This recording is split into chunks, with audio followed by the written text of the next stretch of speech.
వెన్నునొప్పికి surgery లేకుండా కేవలం 45 నిమిషాల్లో అత్యాధునిక చికిత్స ప్రాణ పెయిన్ క్లినిక్ ఇచ్చింది వాళ్ళకి వాళ్ళకి ఒక్కొక్కరికి విద్య గురించి బాల సంఘాలను పెట్టి వాళ్ళకి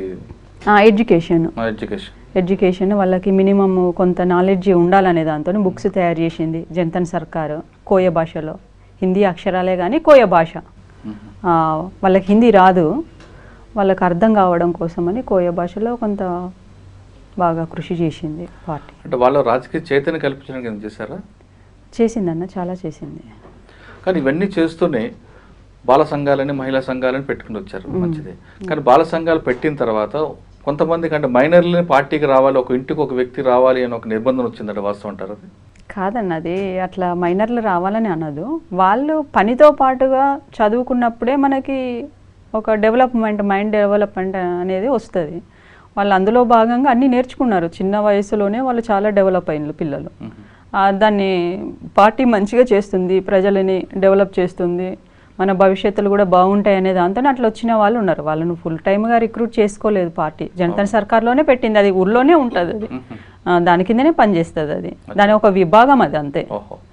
ఒక ప్రభుత్వాన్ని, చిన్నపాటి ప్రభుత్వాన్ని ఏర్పాటు చేసింది అక్కడ. ఆ ప్రభుత్వం కింద ఇవన్నీ చిన్న చిన్న విభాగాలు, ఎడ్యుకేషన్ అయినా, మెడికల్ అయినా, మిలిషియా అయినా, ఇదంతా దాని గవర్నమెంట్ కిందనే. ఇవన్నీ బాగున్నాయి చేశారు కదా, మరి కరెంట్ కావాలి కదా. సోలార్ ప్యానెల్స్ పెడతారు, అది ఎంత వరకు వెళ్తుంది? ఎంత వరకు వెళ్ళడం కదా, ఎవరి ఇంట్లో ముందు వాళ్ళకి ప్యానెల్స్ ఏర్పాటు చేస్తారు. టెక్నాలజీ డిజిటల్ వచ్చింది. అవును, ఆ టెక్నాలజీ వాళ్ళకి అందుకోవాలంటే ఏం చేయాలి? వాళ్ళు ప్రభుత్వం వేయాల్సి వస్తుంది, అది పార్టీలో ఏముండదు కదా. కరెక్టే, ప్రభుత్వం వేయాలి, సిగ్నల్ టవర్స్ పెట్టాలి కదా. అక్కడికి వచ్చినప్పటికీ పార్టీ అడ్డుకుంటుందని ప్రభుత్వం ఆరోపిస్తుంది. డెవలప్మెంట్కి మేము రోడ్లు వేస్తాం, సిగ్నల్స్ పెడతాం, అదొకటే కాదు కదన్న డెవలప్మెంట్ అంటే. ఇప్పుడు వాళ్ళ ఆర్థికపరమైన డెవలప్మెంట్కు ఫస్ట్ మెయిన్ కావాలి, ఆర్థికమైన సామాజికమైన డెవలప్మెంట్ కావాలి. ముందు మీరు అన్నట్టు కరెక్టే, ఒక వ్యక్తి డెవలప్ అవ్వాలంటే రోడ్డు ఉంటే డెవలప్ కాదు కదా, టవర్లు కాదు, వాళ్ళు స్వయం ఉపాధి కల్పించాలి, వాళ్ళ కాళ్ళ మీద వాళ్ళు నిలబడే విధంగా తయారు చేయాలి, అంతే కదా. వాళ్ళు వలస జీవులు అయ్యిండ్రు కదన్న. ఇప్పుడు అక్కడ దండకార్యంలో వ్యవసాయం సరిగా రాక, వాళ్ళకి సరిపోక, వాళ్ళ ఆర్థికంగా చాలా ఇబ్బందిగా ఉండి తెలంగాణకి, ఆంధ్రకి ఇట్లా వాళ్ళ వ్యవసాయ కూలీలుగా వలసకు వచ్చిన వాళ్ళు చాలా మంది ఉన్నారు. ఆ విధంగా వెళ్ళకుండాలంటే అక్కడ ఒక పరిశ్రమ నెలకొల్పాలి. పరిశ్రమ పెట్టాలనుకుంటే పార్టీ అడ్డుకుంటుంది అనేది వాదన. పరిశ్రమ ఉన్న దగ్గరే ఇప్పుడు క్రిందులు బయలడిల్లు అంటారు కదా, ఉక్కు, దాన్ని ఐరన్ ఓర్ పంపిస్తారు కదా. మరి అక్కడ ఎంతమంది స్థానికులకి ఇచ్చిన, ఒక్క స్థానికులు కూడా అక్కడ లేరు, ఎంప్లాయ్మెంట్ లేదు స్థానికులకి. అక్కడే స్థానికులు కల్పిస్తే వాళ్ళు బయటకు వచ్చే అవకాశం ఉంటుంది కదా. అట్లాంటిది ఏం లేదు అక్కడ. ఈ ప్రెజర్తోని వాళ్ళు పార్టీ వైపు అది అయిపోయింది. మీ 6 సంవత్సరాల్లో ఎక్స్చేంజ్ ఆఫ్ ఫైర్లు కానీ ఎన్కౌంటర్లు కానీ ఏమైనా గుర్తున్నాయి? ఏం లేవమ్మా. మీరు పాల్గొన్నారని కాదు, లేదు అందులో మీరు ఉన్నారనట్లేదు, అడగట్లేదు, ఏమైనా గుర్తున్నాయని అడుగుతున్నా. అవంతా అక్కడ దండారకారణ్యం అంటే చాలా పెద్దది, అది దాని గురించి. కోరాపుట్ పోలీస్ స్టేషన్ మీద అటాక్ చేసిన జంపన్న గారి ఆ విషయం గుర్తుందా? కోరాపుట్ది తెలియదు, అది ఎవరికి చెప్పరు కదా. తర్వాత నయాగఢ్, అది పెద్ద నయాగఢ్, చాలా పెద్దది, చాలా హ్యాపీగా ఫీల్ అయింది పార్టీ చరిత్రలోనే ఫస్ట్ టైం అది. చాలా వాళ్ళని ప్రజలు కూడా అంత ఎంకరేజ్మెంట్గా వాళ్ళని ఆహ్వానించడము, ఎక్కడ గ్రామాలలో ఆగినా కానీ వాళ్ళకి ఈ గొడ్డు కోసి పెట్టడము, మేకలు కోసి పెట్టడము, చాలా సాహసంగా వచ్చిండ్లు అనే దాంతో అవంతా వింటుంటే చాలా బాగా అనిపించింది. వాళ్ళు వచ్చి డీకేలో కలిసినప్పుడు వాళ్ళు అలసిపోయి సంతోషంతో, వాళ్ళకి హెవీ లోడ్ అయినా కానీ చాలామంది వెపన్స్ 2-3 పట్టుకొచ్చారు. కొందరు వందలకు తూటాలు కూడా చాలా వెయిట్ ఉంటాయి, అవి బాగా హ్యాపీగా ఫీల్ అయ్యారు. అటాక్ అయిన తర్వాత భారీ ఎత్తున ఆయుధాలు తీసుకొని వాళ్ళందరూ అడవిలోకి వచ్చారు. తర్వాత ఎప్పుడో 2 రోజులకు 3 రోజులకు వచ్చి ఉంటారు. లేదు, నెలలు పట్టింది, 2 months పట్టి ఉంటుంది అనుకుంటా. ఆ విషయం తెలిసిందో పార్టీ సంతోషించింది. మీ భర్తగా ఆయన కూడా ఉన్నప్పుడు మీకు అనిపించింది హ్యాపీ, దాంట్లో లీడ్ చేసింది అనే దాంతో. ఆయన లీడ్ లో నడిచింది కదా అప్పుడంతా. అంటే తను ఒక్కడే కాదు, ఇంకా మిగతా వాళ్ళ కమిటీ మెంబర్స్ కూడా ఉన్నారు. అలా ముందైతే ఆయన నుండి నడిపించారు కదా. నడిపించాను. అప్పుడు మీకు చాలా ప్రౌడ్ అనిపించిందా? అట్లేం ఉండదండి, ఎవరున్నా ప్రౌడే. ఓకే. మా పార్టీలో మహిళల పట్ల వివక్ష ఉంటుందని ఒక వార్త ఉంది, అది వాస్తవా కాదా? కాదు, అబద్ధం, అదంతా చాలా కల్పితాలు అవన్నీ. ఈక్వల్గా చూస్తారు, దానికి మహిళల పట్ల అణిచివేత వల్ల దానికి అదేం లేదు పార్టీలో. అంత న్యూసెన్స్గా చేస్తున్నారు దాన్ని. ఇప్పుడు మీరు మానసికంగా దృఢంగా ఉన్న శారీరకంగా కొంత మహిళలకి కొన్ని వేరే వేరే విషయాల్లో వీక్నెస్ ఉంటుంది. ఆ విషయం గుర్తించి పార్టీ మీ పట్ల ఏమైనా ప్రత్యేక శ్రద్ధ చూపిస్తుంది అంటే మిమ్మల్ని కదా టోటల్గా మహిళల గురించి అడుగుతున్నాను. చూపిస్తుంది, వాళ్ళకి కావాల్సినవి సమకూరుస్తుంది. వాళ్ళకు శారీరకంగా ఇంకేమన్నా బరువులాగా అనిపిస్తే ఆ బరువులు కూడా ఉంచదు. వాళ్ళ శరీరానికి ఎంతైతే అవసరం ఉంటుందో దాన్ని మాత్రమే వాళ్ళు కేర్ చేసేటట్టుగా ఉంచుతుంది. అంతే, పార్టీ మాట్లాడుతుంది, చాలా కేర్ తీసుకుంటుంది మహిళల పట్ల. ఇప్పుడు అంతర్జాతీయ మహిళా దినోత్సవాలు జరుగుతుంటే పార్టీ అప్పుడు మీ అందరికీ నిర్వహిస్తుందా అవన్నీ?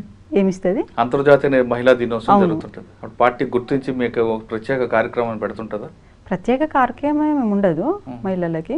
అంటే బయట ఏమన్నా మీటింగ్స్ పెట్టడానికంటే దానికి మహిళా దినోత్సవానికి ప్రోగ్రామ్ చేయడానికి ఒక కార్యక్రమం ఇస్తుంది. ఇది దాన్ని బట్టి మేము అది చేస్తాము. నిరంతరం పార్టీ ప్రజలు ఇవే మీకు అంత రోజు పొద్దున్న లేచింది రాత్రి వరకు అవే ఉంటాయి. ఒకవైపు పోలీసులు వస్తారా, మరోవైపు పాములు ఉంటాయా, లేదా ఇంకోటి జంతువులు వస్తాయని ఆలోచిస్తుంటారు కదా. ఎప్పుడైనా వెసులుబాటుకి మీకు ఒక ప్రత్యేక కార్యక్రమం కానీ వంట కార్యక్రమం కానీ మహిళలందరికీ కూర్చోపెట్టి వంట వార్పు అని ఇలాంటివి ఏం చేయిస్తుంటుందా? అట్లా ఏం లేదన్నా, డ్యూటీలు వేస్తుంది రోజు ఒక సంఖ్యను బట్టి. రోజు డ్యూటీ కాకుండా కొంచెం వెసులుబాటు ఉండాలి కదా. జెంట్స్ చేస్తారు, లేడీస్ చేస్తారు వంటలు. ఓన్లీ లేడీస్కే పరిమితం కాదు ఇక్కడ ఉన్నట్టుగా. ఒకరికి వాళ్ళకి ఒకరు వీళ్ళకి ఉన్న సభ్యుల్లో రొటేషన్ అవుతుంది సర్కిల్గా. కానీ మీలో మీరు మహిళ కాబట్టి మీకు ప్రతి మహిళకి లోపల ఒకటి ఉంటుంది, మనకి ఏంటి ఏదో వంట చేయాలని లేదా ముగ్గు వేయాలని ఇంకోటి సరదాలు ఉంటాయి. అవన్నీ అలవాట్లు ఇక్కడే అలవాట్లు అన్నవి. అది పార్టీలో భావజాలము పరంగా అట్లాంటి ఆలోచన కూడా రాదు. ముగ్గు వేయాలని, చీరలు కట్టుకోవాలని ఇవన్నీ ఏముండవు, అట్లాంటి అలవాట్లు ఏముండవు. చాలా మారిపోతారు. ఓకే, అంటే అక్కడ అనుగుణంగా తయారైపోతారు. బొట్టు పెట్టుకోవాలని అవన్నీ ఏముండవు. కానీ ఇప్పుడు బడాఖానా అని ఉంటాయమ్మా. ఎప్పుడైనా మంచి కార్యక్రమం జరిగింది అనుకోండి, ఒక మటన్ కోడో ఒక మేకను కోసుకొని తింటారు, అప్పుడు ఏం చేస్తుంటారు? ఏం చేస్తుంటాము, తింటాం అంతే. తినడం కాదు, మీరు వండుతుంటారా, వాళ్ళు వండుతారా? ఆటపాట అట్లా ఏముండదు. అంటే మనకి మనం ఇన్నర్ మీటింగ్లు పెట్టుకున్నప్పుడు పాటలు పాడడము, డ్యాన్స్ చేయడం అట్లాంటిది. ఈ ఒత్తిడి ఎలాగమ్మా మీరు తగ్గించుకోవాలి? ప్రతి మనిషికి ఒక స్థాయి వరకు ఒత్తిడి ఉంటుంది. ఆ ఒత్తిడి దిగడానికి పాటలు పాడతారు కొంతమంది డ్యాన్స్ వేస్తుంటారు. అటువంటి ఒత్తిడి తగ్గించుకోవడానికి మీకు ఏమైనా కార్యక్రమం ఉండేదా? ఏముండకపోయేదాన్ని అట్లాంటి ఒత్తిడి అంత ఏమున్నది. దాన్ని ఒత్తిడి తగ్గించుకోవడం ప్రజల్లోకి వెళ్ళడమే అంతే. రిలీఫ్, చాలా రిలీఫ్ అవుతుంది అన్న. వాళ్ళతో మాట్లాడుతుంటే, వాళ్ళని కలిసినప్పుడు, వాళ్ళ సమస్యలు విన్నప్పుడు, లేకపోతే వాళ్ళ అటు వైపుగా మీరు ఎప్పుడైనా ఒత్తిడి తగ్గించుకుని ప్రజలకు వెళ్ళారనుకోండి, వాళ్ళ రిసీవ్ చేసుకునే విధానం చూసి మీకు అనిపించింది? చాలా హ్యాపీగా ఫీల్ అయ్యింది. అంటే వాళ్ళు మనల్ని ఓన్ చేసుకుని వాళ్ళ కష్టాలు చెప్తున్నప్పుడు అదే హ్యాపీనెస్. అవును. కానీ ఎప్పుడైనా అమ్మ నాన్న వాళ్ళు ఎవరు గుర్తురారా? ఏం లేదండి, ఆల్రెడీ ఊళ్ళలోనే తిరుగుతున్నాం కాబట్టి అన్నిటికి సిద్ధపడే పోయినాం కదా. సిద్ధపడిపోయినప్పుడు అవన్నీ మళ్ళీ రిమైండ్కి రావు అవి. కానీ మీరు లోపలికి వెళ్ళిన తర్వాత మీ కుటుంబం మీద ఒత్తిడి పెరుగుంటుంది కదా, పోలీసులు నిర్బంధం? అప్పటికి ఏం లేదన్న నిర్బంధము, పోలీసులు ఒకప్పుడు ఇల్లు కూల్చోవడము, లేకపోతే అంత హరాస్మెంట్ చేయడము, అదంతా తగ్గిపోయింది కదా, చాలా తగ్గిపోయింది. సాఫ్ట్గా డీల్ చేయడం మొదలెట్టిండ్రు. సాఫ్ట్గా అంటే? సాఫ్ట్గా అంటే ఏమనకుండానే ఎస్పీనో తన హెడ్ క్వార్టర్స్ పిలుచుకోవడం, ఒక 2 సార్లు ఏమో పిలిపించుకున్నారంట. ఎవరిని? మా అమ్మని. తర్వాత ఏం లేదు మీ కూతుర్ని చెప్పు, స్టేట్మెంట్ ఇవ్వు రమ్మని, అంతే అనేసి మాట్లాడిందంట. అంతే, కొంత రేషన్ ఇవ్వడానికి ప్రయత్నం చేసిండ్రు. రేషన్ మాకున్నది, మాకు రేషన్ అవసరం లేదని చెప్పేసింది అంతే. దానికి 12 సంవత్సరాలు ఉన్నారు కదా, 6 సంవత్సరాలు తర్వాత ఎక్కడ ఉన్నారు? తర్వాత 6 అంటే దాదాపుగా 9 ఇయర్స్ వరకు ప్రెస్ విభాగంలోనే పనిచేసిన. తర్వాత ఒరిస్సా వెళ్ళిన, ఆర్గనైజర్గా ఒరిస్సాకి వెళ్ళిపోయినాము. ఎక్కడ ఒరిస్సాలో? Balangir, బర్గడ్ Balangir. Balangir district Orissa state, Balangir district. అప్పటికి అటు స్ప్రెడ్ అవుతుంది పార్టీ కొత్తగా. ఆ కొత్త దాంట్లో అప్పటికి ఒక టీం పోయింది, ఒక 10 మందితో టీం వెళ్ళింది బలంగిరికి. ఆ టీము సరే ఇక్కడ దళాలు పనిచేయగలుగుతాయి అనుకున్నప్పుడు ఒక ప్లాటూన్ డీకే నుండి తీసింది. ఆ డీకేలో భాగంగా నేను కూడా వెళ్ళాను. ఎప్పటి నుంచో ప్రపోజ్ కూడా ఉండే పార్టీకి, నేను ఆర్గనైజేషన్కి వెళ్ళిపోతా అనేది. అంతని అప్పుడు అంగీకరించి నన్ను పంపించింది అటు. ఎన్ని రోజులు పట్టిందమ్మా జర్నీకి? జర్నీకి 1 month పట్టిందన్న. ఛత్తీస్గఢ్ నుండి బొలంగిరి 1 month వరకు. అక్కడ ఒడియా, అక్కడ ఒడియా. అలా మీకు భాష ప్రభావం రాలేదా సమస్య? ఆల్రెడీ 10 మంది ముందు వెళ్ళారు కదా, వాళ్ళకి కొద్దిగా వచ్చు, ఎక్కువ రాదు. కాకపోతే హిందీ ఒడియా కొంత అర్థం కాదమ్మా, ఒడియా ఉంటది కదా, ప్యూర్లీ ఒడియానే ఉంటది. మన వాళ్ళకి ఏంటంటే హిందీ ఒడియా 2 మిక్స్ చేసి మాట్లాడేవాళ్ళు. ఓకే.